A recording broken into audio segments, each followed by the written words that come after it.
I have lost a child. The series Outlander is loosely based on the books of the same name by Diana Gabaldon, and this has helped viewers foretell some of the possible occurrences in the show according to the events in the book. But there is a catch. The seasons contain only a handful of episodes, and anyone that reads books by Diana Gabaldon, especially books from this particular series, know that her books are rather large. Some of them even boast of nearly 1,000 pages. It is quite impossible to fit 1,000 pages worth of events into a maximum of 15 episodes. So the writers and producers of the show have oftentimes deviated from Diana Gabaldon's books in terms of events and their details while managing to maintain the plot lines. From how much we have seen in the last 5 seasons adapt from the respective books, here are a few things we believe you need to know and look out for in Outlander Season 6. Hi guys, welcome to this YouTube channel. Be sure to give this video a thumbs up, and don't forget to subscribe to the channel so you get all the latest updates on all the hottest topics. All done? Okay, let's get to it. Outlander is no doubt one of the best historical drama television series ever to grace our screens, which is why we are all on the edge of our seats, anticipating the release of Season 6. As a result of the global health situation, production of the forthcoming season has shut down for a period of time. On the bright side, the cast has confirmed it will begin in February 2021, leading to a potential 2022 release date. In anticipation of the new season, here are a few things you should know. There are a few spoilers up ahead though, so don't say we didn't warn you. Number 1, Claire's recovery. The season finale of Season 5 was pretty disturbing. We saw Fraser's Ridge invaded by Lionel Brown and his men, and our beloved Claire was abducted and gang raped. Thankfully, Season 5 didn't end without Jamie bringing justice to the men who assaulted his beloved wife in town.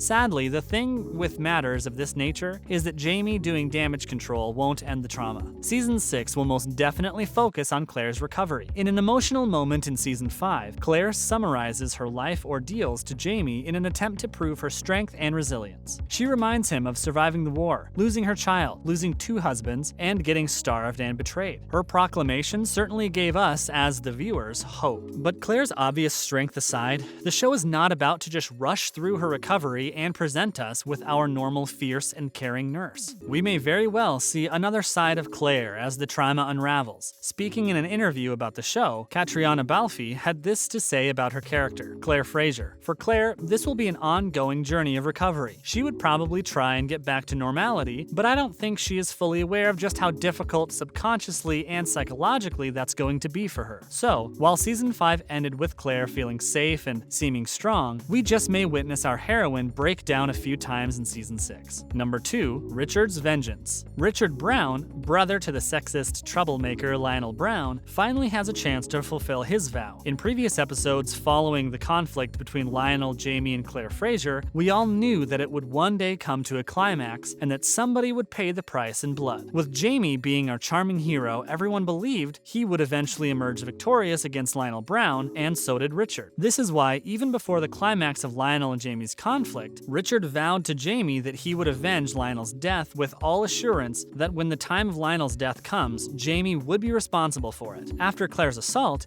Jamie commanded his men to kill all of Lionel's men, which they do. Lionel himself is wounded and taken alive. When Claire attempts to kill Lionel herself, Jamie reminds her of the oath she took as a nurse to do no harm. As a result, Lionel is left in the care of Marsali, Claire's apprentice. Provoked by Lionel's lack of conscience and remorse for his actions and his conditions, Marsali informs Lionel that she never took the oath to do no harm, then proceeds to inject poison into him, and Lionel dies. In the season finale, Jamie sends Lionel's dead body to Richard, and the response is, well, something we expected. Season 6 will definitely see Richard pursue his quest for vengeance. Number 3, the American Revolutionary War. The book series by Diana Gabaldon covers a period of 3 years, from 1743 to 1746. This covers the duration of the American Revolutionary War, which began in 1745. Since our beloved characters moved from Scotland to the American colonies of North America, we will witness their lives in the center of the American War. When we left off at Season 5, the year was 1744, and the show already captured the beginnings of rising tension, which we believed would come to its climax as a war in Season 6. The book Season 6 will be based based on is called A Breath of Snow and Ashes. Jaime and his men fight alongside the rebels as he already knows the British would lose the battle. Jaime hopes to build a new life for his family in free America. Unfortunately, his siding with the rebels pits him against a few people he knows who are fighting for the British, which means he would have to either avoid these people or kill them. Also, let's not forget that Jaime has enemies that may take their chances to end him during the war, so he has to watch his back.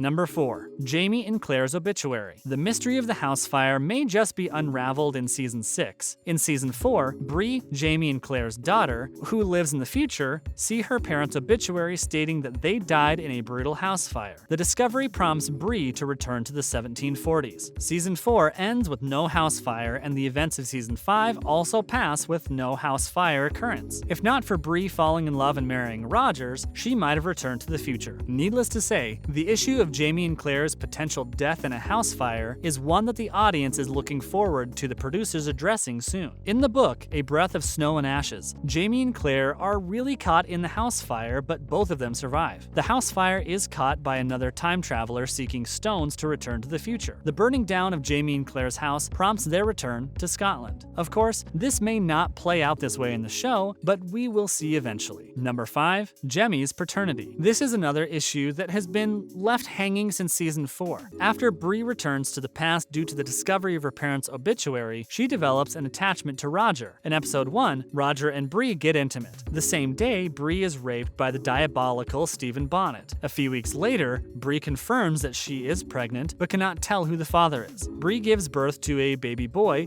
Jemmy, and marries Roger, who sees the boy as his son despite being not sure of his paternity. In Season 5, Jaime and Roger plot to kill Bonnet. They tie him to a log and leave him to drown, but Bree comes to put a bullet in his head. Viewers were relieved at the death of Bonnet, especially since he had the audacity to claim Jemmy as his son. But despite Bonnie's death, viewers still wanted to be assured of Jemmy's paternity. As there is no means of DNA testing in the 1740s, fans have found solace in one of the events in Diana Gabaldon's Outlander book. In the chapter that puts our minds to rest, Jemmy plays with one of the magical stones and isn't burned by them. This makes Roger and Bree conclude that he might have inherited Roger's time travel abilities. Also, there is another event in the book where Roger shaves off Jemmy's hair to get rid of lice and discovers a birthmark on Jemmy's bare head similar to his. It is unclear whether the show would adopt these events in revealing Jemmy's paternity, or if they would even adopt the same result as in the book. Number 6. Bree and Rogers may travel to the 21st century. In A Breath of Snow and Ashes, Diana Gabaldon gives Roger and Bree a second baby, a girl. Bree and Roger have once attempted to travel to the future with their son, Jemmy, but failed. This time in the book, they attempt to go to the future as a family of 4. This is because Roger and Bree's daughter was born with a heart defect that cannot be treated in the 1740s. The couple needs to go to the 21st century to get a chance to save their daughter's life. In the book, their attempts are successful, and they make it to the 21st century. This may be adapted into the show in Season 6, but it is still unclear whether or not it will occur. Number 7. Claire's illness. Season 6 may see our beloved war nurse fight a terminal illness as in the series in the book. Claire's infected with a terminal illness while she's still recovering from her sexual assault. Jaime is left weak and useless, watching Claire deteriorate every day while fighting for her life. Finally, she manages to pull through. Claire survives, but only by a hair's breadth. It's unclear whether these events will infuse in the show, and if they are, it is unclear if they will follow the plotline. Number 8. Fergus may commit suicide. This is a possibility that no fan of Outlander wants to consider or entertain. In the show, Fergus is a beloved character who has experienced and survived several ordeals. Fergus falling in love and settling with Marsali is the happiest every fan wants for him. But Fergus soon grows discontented with his ability to provide for his growing family. When Fergus and Marsali's first child is born, he is born with dwarfism. The town of Fraser's Ridge is not exactly a very open-minded one. Fergus's discontentment is worsened by his worry for his son's future, and by his worry that he may not be able to protect him from pain and the townspeople. All this leads Fergus to consider suicide as an option. He attempts it, but Jaime finds him. However, we know that the show does not completely follow the lead of the book, so we would just have to hope that Fergus is truly saved. This brings us to the end of today's video. Make sure to like, comment, and subscribe. Until next time.